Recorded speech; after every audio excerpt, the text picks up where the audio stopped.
Mari Ahmad, Charge d'Affaires, Embassy of Finland, and you'll be in Oslo very soon for the Nordic Summit. And it's a big moment because here is India in the tropics, and here are these Nordic countries. And regardless of where everyone is located in the world map, it's one world, one Earth, and it's under stress because of climate change. Surely, the Nordic countries and India will work towards stopping climate change. Absolutely, Srinjoy. Climate change is something that no one can escape, and like you said, it's only one Earth, and climate change needs multilateral cooperation to address it. But definitely it will be something that I expect to be on the agenda of the leaders in the Nordic Summit. Climate change might impact India differently than Nordics, but there are also similarities like unpredictable weather patterns. So definitely that is something that I expect the leaders to touch upon and talk about. It really needs all our attention. And there is climate change technology. New technologies are coming up which will help the world to fight climate change. But that apart, the Nordic countries have many niche technologies. They're expert in many areas. So surely those discussions will also come up.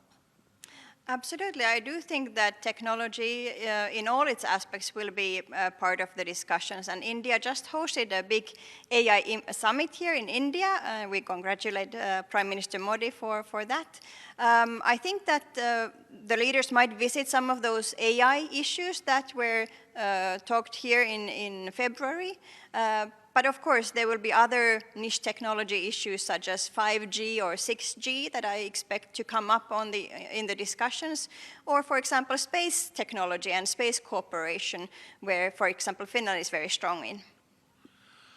And it's not just technology and climate change. We live in a world, currently there are two wars going on. The war between the Americans and the Iranians is still going on. And you've seen one war very close to you, which is the one between Russia and Ukraine. And it impacts Finland, because of which you've now part of NATO. So surely such discussions will also come up during the meetings.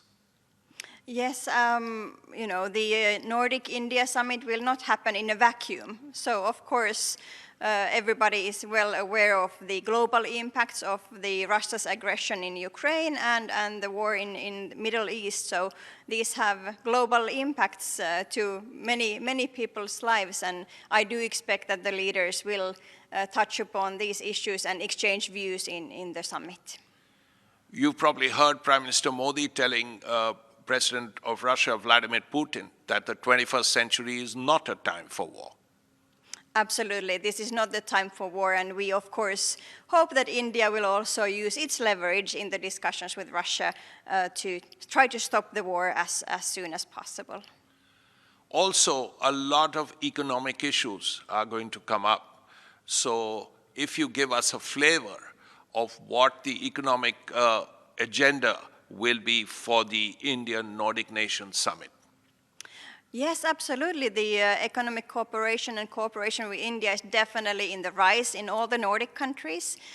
From the perspective of Finland, of course, we already have had 2 high-level meetings this year. So first we had our Prime Minister visiting India during the AI Summit in February.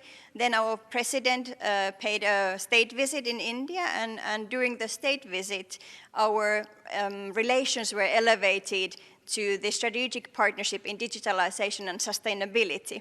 So we have a lot of cooperation and work already underway and ambitious goals to achieve. For example, to double our bilateral trade by 2030. So I think that from the perspective of Finland, we will see the 2 leaders, Finland and India, discuss how to guide forward the implementation of our strategic cooperation and strategic partnership and that sort of thing. So definitely the economic cooperation is something that will come up both in the Nordic Summit but also in our bilateral talks with Prime Minister Modi. Thank you, CDA.